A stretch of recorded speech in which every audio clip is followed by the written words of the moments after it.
time. It affects us all, even the symbol of time behind us, as you can see. But it's a question most of us have never even asked ourselves. What is time? Philosophers have been trying to answer that for centuries.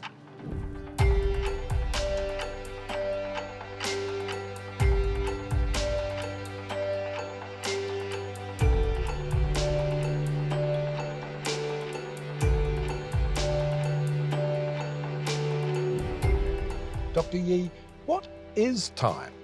Oh, that's that is a question I think it's very hard to answer. Time seems to be one directional. We are floating with the time towards the future. You can have a lot of philosophical thoughts about it. I'm a sort of more like engineer kind of a person, a physicist. So we think about time more sort of around it's a mechanism. What does that actually mean? I try to tell the time at the best I can, and we continue to create new technologies.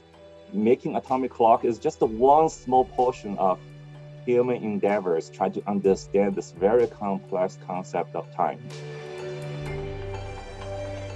Dr. Jun Ye is based at the University of Boulder in Colorado and recently received the 2022 Breakthrough Prize in Fundamental Physics for his pioneering research on atomic clocks. Together with my students and postdocs in our lab, we have built one of the most precise atomic clocks in the world. So precise that it has a variation of less than 1 second in 15 billion years. That's the age of the universe. So we don't have enough time to understand the fundamental nature of time itself. But what about the way we measure it? What is a second? To answer that, we need a little bit of a history lesson. In 350 BCE, Greek philosopher Aristotle defined time as the calculable measure of motion with respect to before and afterness. In 1090, a Chinese civil servant named Su Shong built one of the first mechanical clocks powered by water. In the 1650s, astronomer Christian Huygens realized that a regulator was needed. He invented the first pendulum clock. This was improved in the 18th century by John Harrison, who realized that smaller, higher frequency oscillators made clocks more reliable. In 1927, Canadian-born Warren Marrison pioneered use of a quartz crystal which vibrates when placed in an electric circuit. In the 1960s, scientists began to use atoms as oscillators, building atomic clocks based on the element cesium. We used to be taught that electrons orbit the nucleus of their atoms like planets orbit the sun. More probably, they occupy what are known as probability fields, also called orbitals, which come in all sorts of shapes and sizes. For each atom, there are several of these orbitals occupied by electrons in higher or lower energy states. When an electron moves from one orbital to another, that's known as a quantum jump. If the electron moves from a high energy orbital to one of lower energy, it gives off energy in the form of a photon, or a particle of light. All this light is the way nature wants to communicate with us. Each atom, you can think of as nothing but a light beacon. They get excited and they emit light. So light, in some sense, is our way that for our human beings to communicate with these microscopic world of atoms. So, is it correct to say that the pendulum of your clock is an electron's relationship with its atom? Yes, that's right. It's all about electrons' motion around the nucleus inside an atom. In our case, a strontium atom. We needed very, very stable lasers to be able to communicate with the atom to find out this orbital oscillations of electrons around the nucleus. And when we build atomic clock, all we are doing is to making sure the laser frequency is matched with the electronic oscillations around the nucleus. So you not only had to find out that strontium was the correct atom, you also had to build incredibly precise lasers. That's exactly right. That's what laser is. And you tuned it onto a particular transition of atom. It's like a particular station you just dialed in to communicate with the atom. You have to tune it such that you find their particular frequency of these atoms. Once they're in the excited state, you can say, well, how do I measure that atom? So you can use a different sets of lasers. You have one laser to just tickling with the energy transitions of this particular clock. And then you can have other lasers to be helping you to find out whether the electrons are being now promoted to the excited state or still living in the ground state. So having them working in tandem allows you to figure out, well, where the electron is located in terms of its orbital with respect to the nucleus. And if it's located in the ground state, how do I tune my clock laser frequency such that I can promote the electron to the excited state? And then you can see whether after a long period of time, whether the electron motion and the laser evolution is still in phase. If they are, then you say, aha, my laser frequency is matched to the electron motion around the nucleus. Dr. Ye and his team have trapped hundreds of thousands of atoms in a vacuum chamber. By shining a finely tuned laser at these atoms, he's able to excite electrons to jump in a controlled way.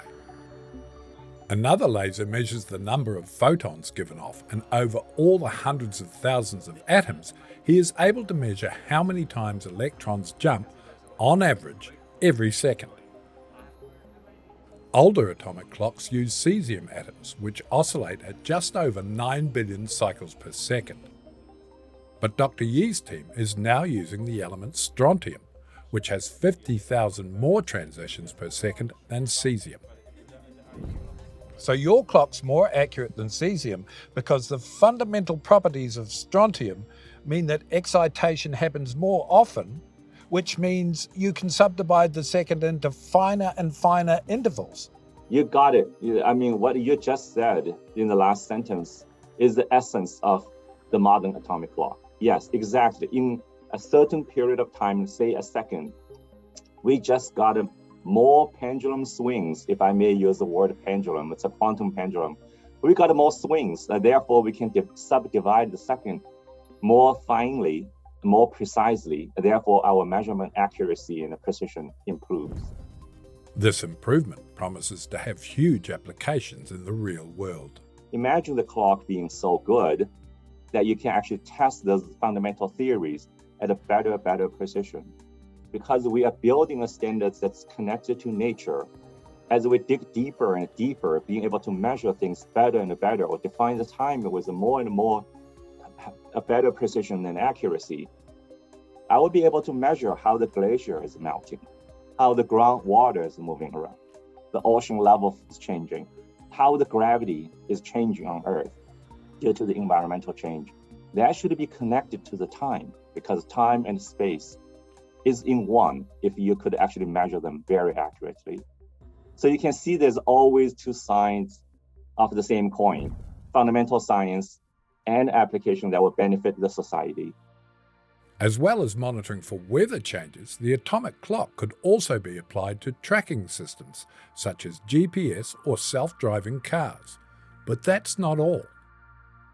I'm not sure how far down this path you are, but you've postulated that if you can get a clock accurate enough, you might be able to detect particles of dark matter. It theoretically makes up most of the stuff in the universe, but so far has completely eluded our own detection on Earth. We know that, for example, stars are moving way too fast at the edge of the galaxy, and by ordinary gravity, it should not have been. So how could that be? There must be something invisible that's holding the galaxy together. So one of the theories proposed the dark matter is ultralight, and it's just have lots of massive numbers of particles around it. But you have so many of them, they can create the halo around your galaxy. Physicists have postulated that they will couple to electromagnetic fields. This is where the expertise of Professor Ye's team comes in. Amazingly, they can actually measure the effect electromagnetic fields have on time. The dependence of how the electrons moving around the nucleus could be influenced by the fact dark matter is changing some of the fundamental constants that we think governs the universe. And so if we can measure between different atomic clocks, and suddenly we find, well, some of the atoms are telling you the time in a different rate. And if you rule out everything else and you find out, well, the rates of these two clocks are still different. And the difference can be attributed to something which is varying in time, like fundamental constants. Then you have a clue that maybe the dark matter is modulating that our ordinary matter in the field through the signatures of the clocks. And so this is the one area that we think, as we continue to improve the clock measurement sensitivity, maybe one day we will actually discover dark matter by just making the sensitivity better and better and better.